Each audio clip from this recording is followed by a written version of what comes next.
కొంతమంది మాట్లాడుతున్నారు 3 నెలలు 6 నెలలు 6 నెలల కేసీఆర్ మళ్ళా ముఖ్యమంత్రి అవుతాడని. అయ్యా అనుకునేటోళ్లకు ఆశపడేటోళ్లకు ఒక మాట చెప్పదలుచుకున్నా. మొన్నటి ఎన్నికలల్లో ప్రజలు బొక్కలు ఇరగొట్టి బోర్ల పడేసిరు. మీ బొక్కలే చక్కగా కాలేదు, ఏ రకంగా మళ్ళీ ఈ రాష్ట్రానికి ముఖ్యమంత్రి అవుతామని పగటి కళలు అంటారు. చేసి చూడండి ప్రయత్నం, తెలుస్తుంది మీకు ప్రజల యొక్క ఆగ్రహం. ఆనాడు నాదెండ్ల భాస్కరరావు గిట్లాంటి వేషాలు వేస్తే ఊర్లకు ఒక్కరిని కూడా రానియలే ప్రజలు. ఇవాళ అట్లాంటి ఆలోచన ఎవడన్నా చేసిండంటే గ్రామాలలో ఇక్కడ ప్రజలు గోరీలు కడతారు. మళ్ళీ మీ గోరి మీరు కట్టించుకోవాలనుకుంటే బతుకుండగానే తెలంగాణ ప్రజలు మీకు గోరి కట్టాలనుకుంటే ఇట్లాంటి విపరీతమైన కోరికలు మీ మెదడులో వస్తాయి. అది మీ ఒంటికి ఇంటికి మంచిది కాదు. ప్రజలు ఎన్నుకున్న ప్రభుత్వాన్ని ప్రజలకు మంచి పరిపాలన అందించడానికి ప్రతిపక్షంగా సలహాలు సూచనలు ఇవ్వండి. మా ప్రభుత్వం ఎప్పుడు ద్వారాలు తెరిసే ఉన్నాయి. చేతనైతే సలహాలు ఇవ్వండి, ప్రతిపక్ష పాత్ర పోషించండి తప్ప. అక్క కూడా ఇంతకుముందు అన్నది, ఏంది తమ్మి వాడు గని మాటలు మాట్లాడుతుంటే నువ్వేం అంటలేవని.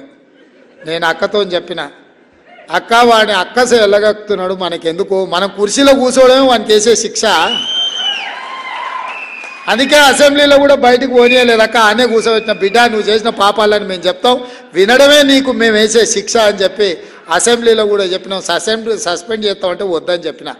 మా స్పీకర్ గారికి విజ్ఞప్తి చేసిన, స్పీకర్ సార్ ఎవరిని బయటికి తోలక వాళ్ళని అందరినీ కూర్చోబెట్టి తలుపులు మూయి వాళ్ళు చేసిన తప్పులని మా బట్టి గారు ఆర్థిక శాఖ నుంచి విద్యుత్ శాఖ నుంచి వైట్ పేపర్ పెట్టిండు. వాళ్ళు చేసిన పాపాలన్నీ మొత్తం లెక్కగట్టి చెప్తున్నాడు, వినాల్సిందే. ఆ పాపాలు చేసిన ఆ ఘోరాలు ప్రజలకు చెప్తున్నప్పుడు వాళ్ళు వినాల్సిందే అని చెప్పి నేను చెప్పడం జరిగింది. అందుకే మిత్రులారా, ఇది ప్రజాస్వామిక ప్రభుత్వం, ప్రజలు ఎన్నుకున్న ప్రభుత్వం కాబట్టే గద్దరన్న జయంతి వర్ధంతులను అధికారికంగా చెయ్యాలని ప్రభుత్వం నిర్ణయం తీసుకున్నది. దాన్ని శాసనం చేయడం జరిగింది.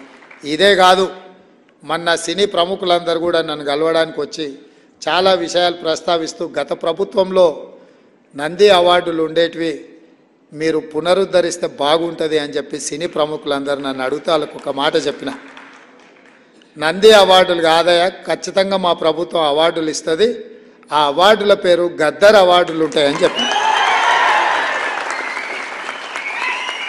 తెలంగాణ రాష్ట్రంలో కవులకు, కళాకారులకు, సినీ ప్రముఖులకు రాష్ట్ర ప్రభుత్వం తరఫున అధికారికంగా ఇచ్చే అవార్డులకు గద్దర్ అవార్డ్స్ అనే పేరు పెట్టి గద్దరన్నను గౌరవించుకుందామని చెప్పి ఈ వేదిక మీద నుంచి చెప్తున్నా. ఇదే శాసనం, ఇదే జీవో అని చెప్పి, నా మాటనే జీవో